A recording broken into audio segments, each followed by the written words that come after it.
അപ്പോൾ ഇന്ന് നമ്മൾ ഇമ്മയുടെ വീട്ടിൽ പോവാണ്. അപ്പോൾ വീട്ടിൽ ഒറ്റയ്ക്ക് ഇരിക്കണ്ടേ വെച്ചിട്ട് ഇങ്ങനെ എല്ലാവരും പോകുമ്പോൾ ഞാനും പോയതാട്ടോ. അങ്ങനെ പ്രത്യേകിച്ച് വലിയ വിശേഷമൊന്നുമില്ല, വെറുതെ പോവാം. അപ്പോൾ ഉമ്മയുടെ വീട്ടിൽ അധികം ദൂരമൊന്നുമില്ല, ഞങ്ങളുടെ അവിടെ നിന്ന് കുറച്ച് തന്നെ ഉള്ളൂ. അപ്പോൾ നമുക്ക് പോകാനുള്ള വഴി തന്നെ ഉള്ളൂ. അപ്പോൾ നമ്മളെല്ലാവരും കൂടി പോകുന്നതിൽ തെറ്റൊന്നുമില്ല. അപ്പോൾ നമ്മൾ എന്ത് ചെയ്ത് എല്ലാവരും കൂട്ടാണ്ട് പോയി. അപ്പോൾ ഉമ്മയുടെ വീട് എന്ന് പറയുന്നത് ഒരു എന്താ പറയുക, ചെറിയൊരു ഗ്രാമം പറയാൻ പറ്റുമോ, ഒരു വികസനം ഇല്ലാത്ത നാട്ടിലാണ് ഉമ്മയുടെ വീട്. അതുകൊണ്ട് തന്നെ നമ്മൾ ഒരു എന്താ പറയുക, കുറേ കയറ്റും കുറേ ഇറക്കും, അങ്ങനെ കുറേ ഒരു ഇടുങ്ങിയ സ്ഥലത്ത് കൂടെ ഒക്കെ പോകണം. അത് കഴിഞ്ഞിട്ട് നമുക്ക് നമ്മുടെ എന്താ പറയുക, ഒരു റെയിൽവേ ഉണ്ട് അവിടെ. അപ്പം അങ്ങനെ പറയുന്നുണ്ട്, ഞാൻ ഇത് കൂടെ ഒക്കെ എത്ര പാലുകൊണ്ടൊക്കെ പോയിക്കണു, കുറേ നടന്നിക്കണു, അങ്ങനെ ഓരോന്നൊക്കെ ഇങ്ങനെ പറയണമൊക്കെ ഉണ്ട്. അത് കഴിഞ്ഞിട്ട് ഇതാണ് ഉമ്മയുടെ വീടിന് മുന്നുള്ള ഒരു എന്താ പറയുക, ചർച്ച് പോലൊരു സംഭവം. ഇതിൽ കുറേ എന്തൊക്കെ പഠിപ്പിക്കുന്നുണ്ടെന്നൊക്കെ പറഞ്ഞിട്ടുണ്ടായിരുന്നു. അത് കഴിഞ്ഞിട്ട് ഞങ്ങൾ ഫൈനലി ഉമ്മയുടെ വീട്ടിലേക്ക് എത്തി. അപ്പോൾ ഉമ്മയുടെ വീട്ടിലേക്ക് എത്തി പിന്നെ എല്ലാവരും നടന്നു. ഞാൻ പിന്നെ ലാസ്റ്റ് നമുക്ക് നടക്കാൻ പറ്റുള്ളൂ, കാരണം നമുക്ക് വീഡിയോ എടുക്കണ്ടേ. പിന്നെ ലാസ്റ്റ് ഞാൻ നടന്നു.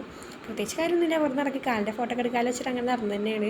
അത് കഴിഞ്ഞിട്ട് അവിടെ അങ്ങനെ പ്രത്യേകിച്ച് കാണാനുണ്ടോ വെച്ച് കഴിഞ്ഞാൽ കാണാനുണ്ട്, ഇല്ലേ വെച്ചില്ല. അപ്പോൾ കുറേ പൂവൊക്കെ നിൽക്കുന്നുണ്ട്, മുല്ലപ്പൂവൊക്കെ. പണ്ടൊക്കെ ഇതിൻ്റെ ഭ്രാന്ത് ഉണ്ടാകും, പക്ഷെ ഇപ്പോൾ ഈ ഭ്രാന്ത് ഇല്ലാത്തതുകൊണ്ട് തന്നെ നമ്മൾ അധികമൊന്നും ഞാൻ പൊട്ടിക്കാൻ നിന്നില്ല. ഞാൻ പിന്നെ എല്ലാതും ജസ്റ്റ് ഒന്ന് എടുക്കാനും കാണിച്ചു തരാമെന്ന് വെച്ചിട്ട് എല്ലാതൊക്കെ എടുത്തു. പിന്നെ റോസാപ്പൂവ് ഉണ്ട് കേട്ടോ, നല്ല ഭംഗിയുള്ള റോസാപ്പൂ, നല്ലോണം വരും, ഒന്നുകൂടി വരും. ഇപ്പം ഞാൻ ഒന്നേറെ വിരിട്ടില്ല ഒന്നും, അങ്ങനെ കുറേ പൂവുണ്ട്. അറക്കാൻ പേരൊന്നും അറിയാത്ത കുറേ പൂവുണ്ട്. അത് കഴിഞ്ഞിട്ട് ഉമ്മയുടെ അമ്മക്ക് മുസമ്പി തന്നു. എൻ്റെ അനിയനെ കൊടുത്തപ്പോൾ വേണ്ട പറഞ്ഞപ്പോൾ ഞാൻ എടുത്തു. അങ്ങനെ വേണ്ടെന്ന് പറിച്ചിട്ടൊന്നുമില്ല. അത് കഴിഞ്ഞിട്ട് ഉമ്മ അവിടെ മുല്ലപ്പൂ പ്രാന്തപ്പിൻ്റെ അമ്മക്കാണ്, അവിടെ ഞാൻ ആ മുല്ലപ്പൊക്കെ പറിച്ചെടുക്കും, അതിൽ നിർത്തക്ക് വീട്ടിൽ പോയി തന്നാൽ മതി പറഞ്ഞിട്ട്. അപ്പോൾ ഞാൻ പിന്നെ കൈ പിടിച്ചിരുന്നു. അത് കഴിഞ്ഞിട്ട് ഇമ്മാൻ്റെ വീടിൻ്റെ ബാക്കിൽ ഒരു ചെറിയ സ്ഥലമുണ്ട്, അവിടെ ഇങ്ങനെ ചക്ക മാങ്ങൊക്കെ ഉണ്ട്. അപ്പോൾ മകൾ വന്നിക്കല്ലേ, അപ്പോൾ എന്തായാലും കൊടുക്കൂല്ലോ. അപ്പോൾ അതിനൊക്കെ വേണ്ടി പൊട്ടിക്കാൻ പോയപ്പോൾ എന്തോ ഒരു കുരങ്ങനെ അല്ലാണ്ട് എന്തോട്ട് കണ്ടു. പിന്നെ അവരതിനെടുത്ത് എറിയുന്ന കാര്യങ്ങളൊക്കെയാണ്, കാരണം നശിപ്പിക്കുക, വീണ്ടും മുന്നിൽ കയറാമെന്നൊക്കെ പറഞ്ഞിട്ട്. അപ്പോൾ അവർ ആ പരിപാടിക്ക് നടന്നു. ഞാൻ പിന്നെ വേറെ ചെയ്യാമല്ലോ. അത് കഴിഞ്ഞിട്ട് കുറച്ച് നേരം ഞങ്ങൾ ഇറങ്ങി.